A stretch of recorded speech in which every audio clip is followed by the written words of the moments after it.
Hi Heather, I'm AO. My topic is sensation and perception.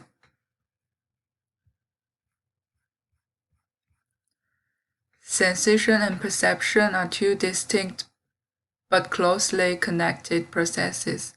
Perception is the process through which the brain selects and interprets the information received by our sensory receptors about the physical world. So those are two articles I selected from Georgian College Library. This first one is the association between sensation seeking and e-cigarette used in Texas young adults.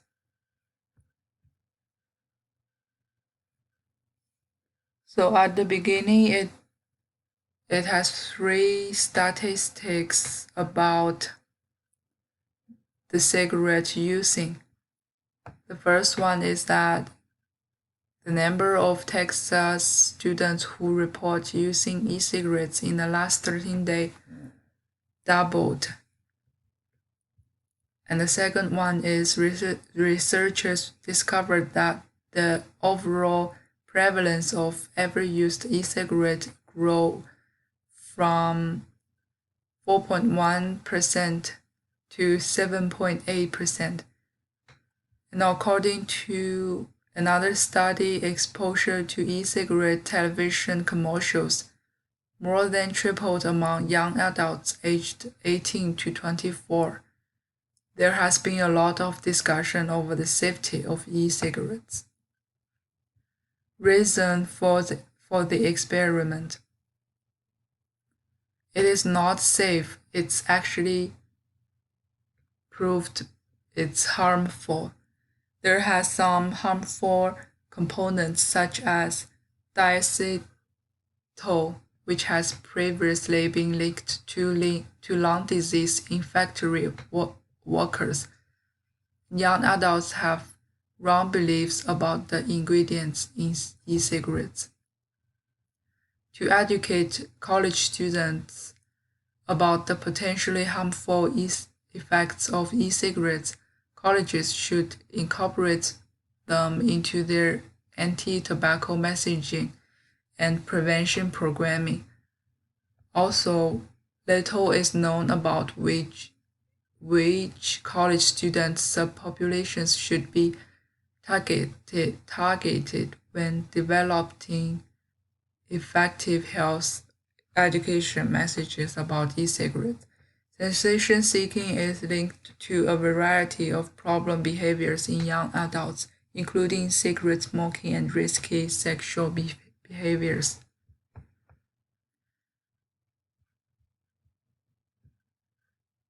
So those are the measures of controlled variables. What are the findings in the experiment? Risk factors, sensation seeking in using conventional cigarette but not cigarette.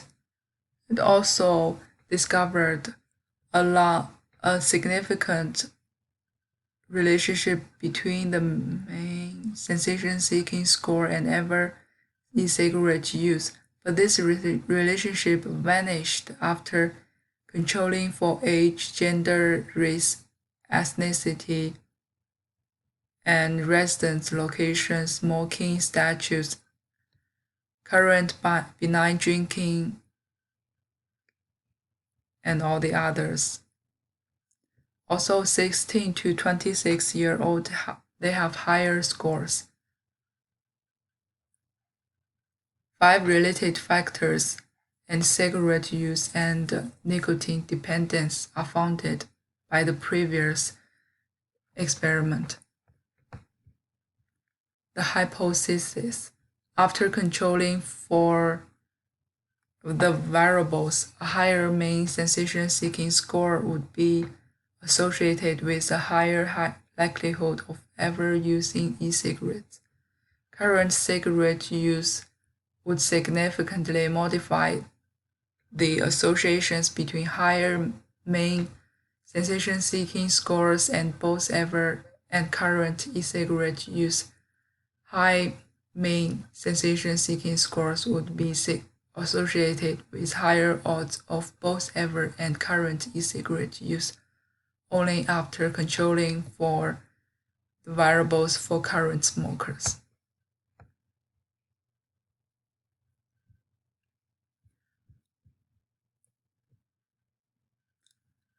For non-current smokers,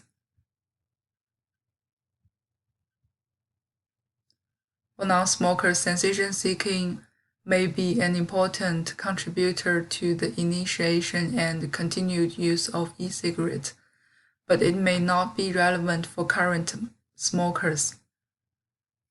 Finally, the current study's findings suggest that sensation seeking should be taken into account when developing health education messages about e-cigarette use for college students, particularly those who are not current cigarette smokers. While the current study's findings differ from those reported in previous research examining sensation seeking and e-cigarette use among college students, they are consistent with previous research that links sensation seeking to other tobacco use behaviors. While the current study's findings differ from, that is, according to the findings of this study, college should target high sensation seekers with high education messages about e-cigarettes, because high sensation seeking is linked to an increased risk of a variety of negative health behaviors, including alcohol and drug use. Incorporating e-cigarette messaging into existing programmers would be a good first step toward addressing e-cigarette misconceptions among those most likely to use them. What are the implications to my future profession? Me as a nursing student, we have to know about how to provide health education to the residents. So about e-cigarette, we have to let them know smoking is not harmless, whether it's e-cigarettes or not. And also, they have to focus on improving their mental health, not to smoke. The second article is comparison study of body image satisfaction between beginning and advanced level female ballet students.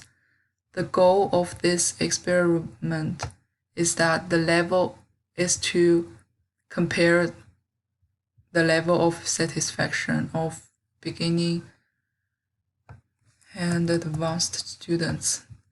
So they have 4 research questions before the experiment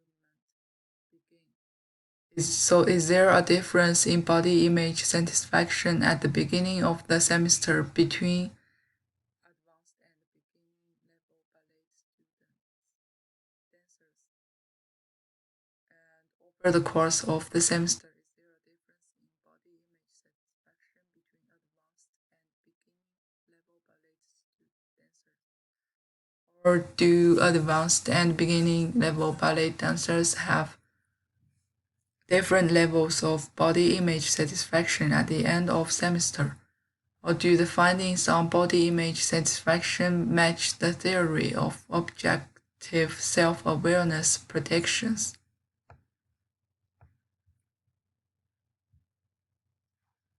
The hypothesis, there are 2. Higher performing students are more critical of their performance from previous study, and beginning dancers have not fully developed the skills required to be self-critical.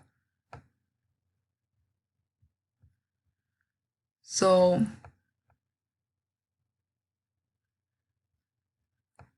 the first questions allow this study to build on the need for more of body image satisfaction levels in a mirrored dance environment with dancers of different skill levels.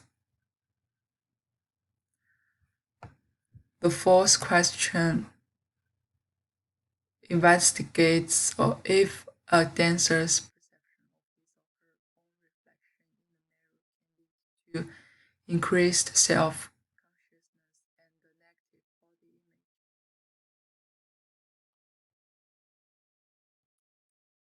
So from the research question 1, it says that no significant difference.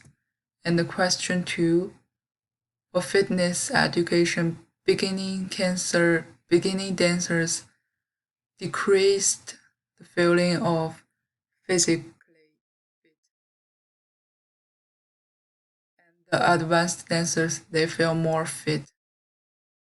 Both of them demonstrate a significant decrease in body area satisfaction.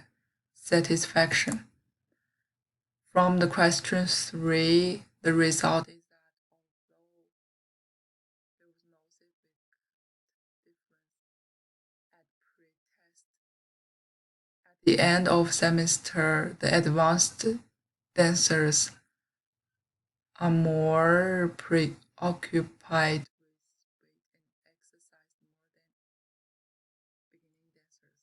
From the fourth question, so most of the select students, they described their experience with ballet. Their yeah, and there was a ratio difference between the interviews and the class as a whole. The results. So the advanced dancers were more conscious of the mirror than the beginning dancers. They tend to be apprehensive of becoming reliant on the mirror, and they clearly recognized the importance of body movement as a main feedback method. So for me, what are the implications to me? So I have to keep self-critical when I'm learning things. To my future profession, mirrors have been used as teaching tools in ballet instructions and have been correlated with negative perceptual attitudes toward body image. And I have to aware of the residents who are dancers of their psychological health and well-being related to body image.